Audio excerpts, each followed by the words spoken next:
Partners of the Americas, a network much bigger than we imagine. Here's a presentation on the Partners Connect affiliation framework that was given to the board on July 27, 2012. We want to show you how we can get from a map that looks like this to a map that looks like this. We want to do so in 5 steps. We want to look at partners from the beginning, the need for change,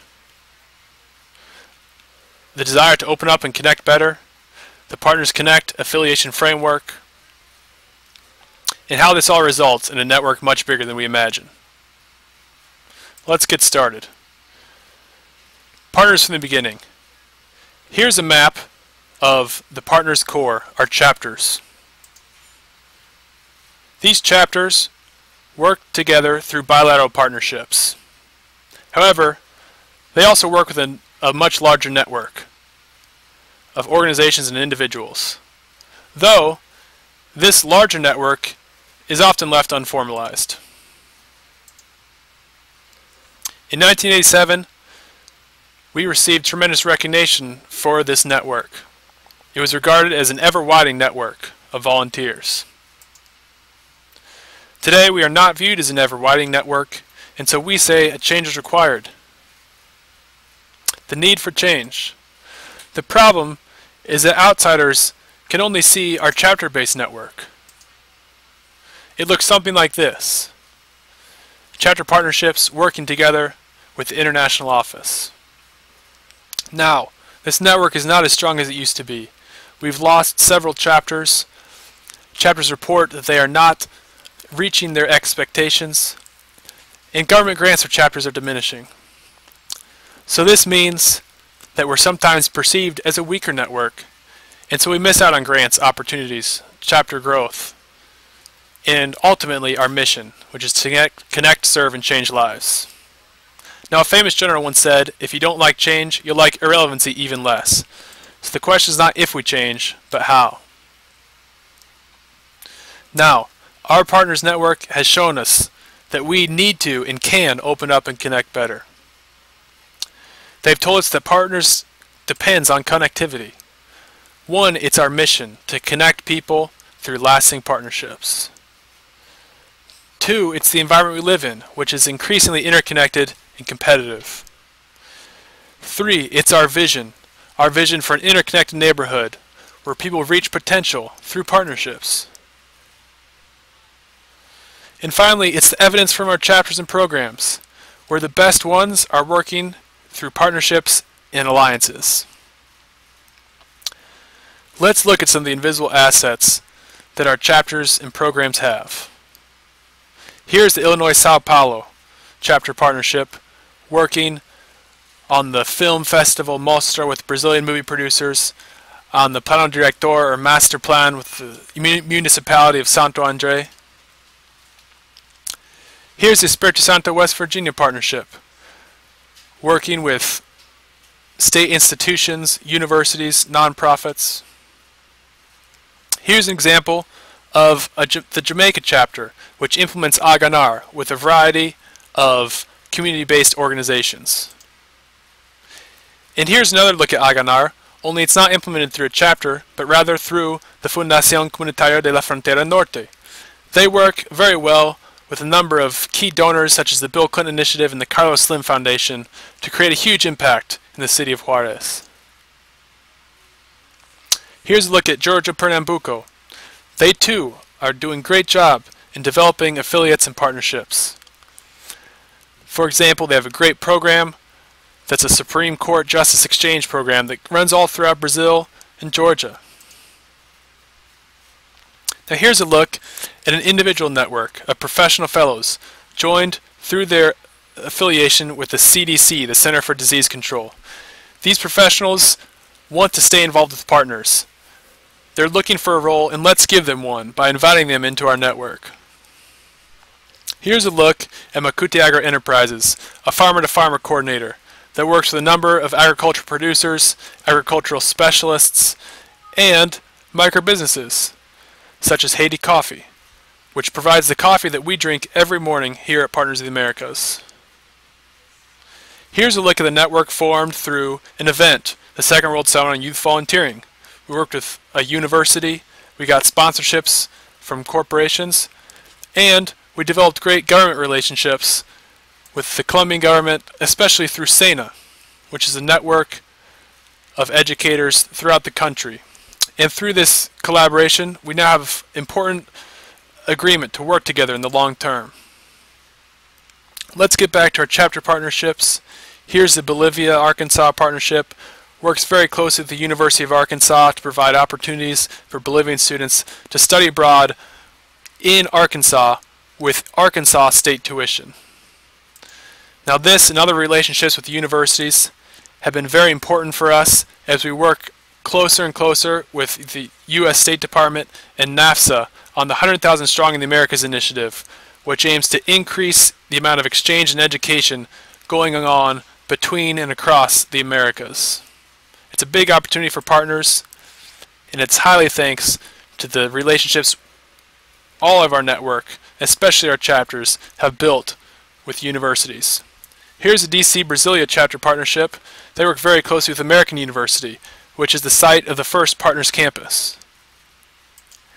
Now Partners Campus was started with partners and led by Ukiah Bush, who started the American University Partners Campus, and today there are Partners Campuses all across the Americas, such as those you see here.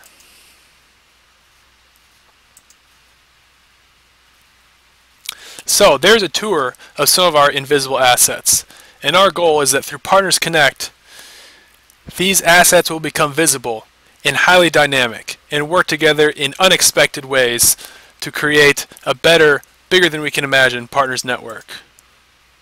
This is the power of connectedness.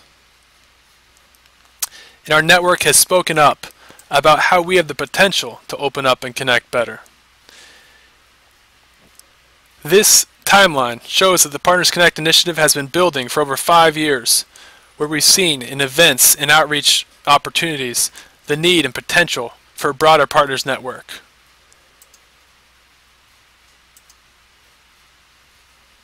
Our members have told us that they want quicker, more current information about how they can get involved. Partners Connect provides that. They've told us that they want to be more aware of what's going on in other chapters. They've told us they want a database, and Partners Connect provides this so that we can better share resources. Our international chair, Tasso Lugon, says, "Juntos podemos fazer mais e melhor." We agree with you, Tasso. Let's make it possible. We've been told that many groups want affiliation with partners, and we want to work together more flexibly between and among chapters to make this happen. Now, we also know that businesses have some of the resources that can be put to use with Partners in the Americas in very important ways. And these businesses, they want to know more about the strength of our members, our supporters, our beneficiaries, and what we do.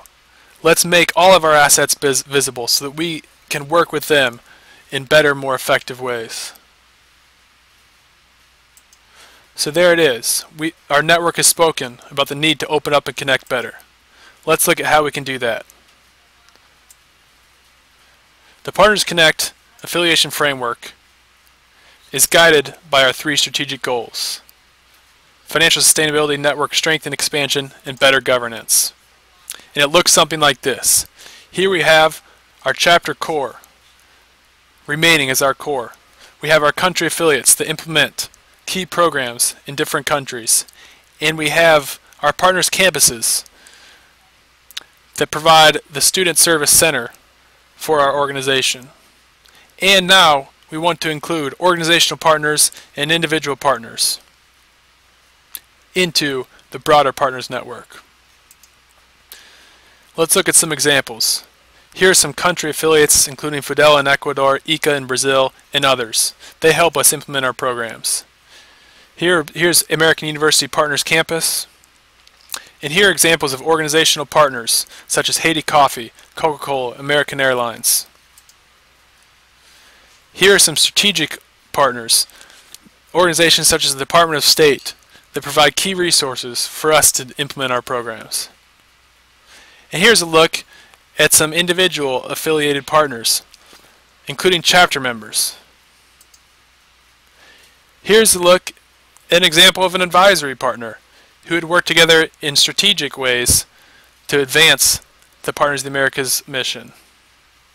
This is Chris Bennett, a volunteer and board member.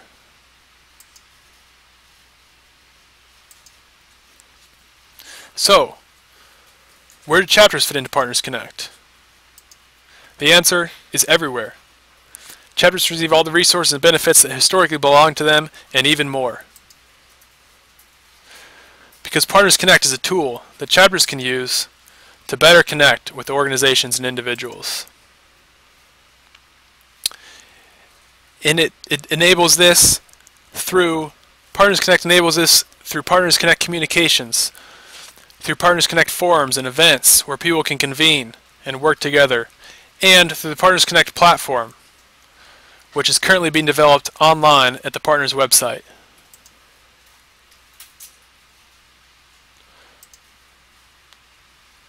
So, all of this creates a Partners network that's much bigger than we imagine.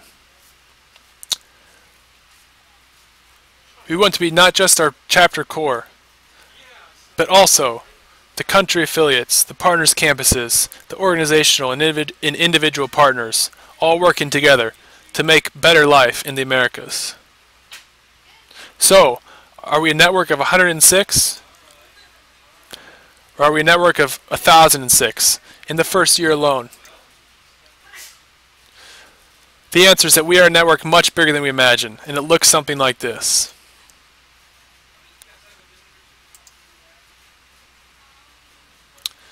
So there it is, the Partners Connect affiliation framework. And here's the resolution given by the board on July 27th, 2012.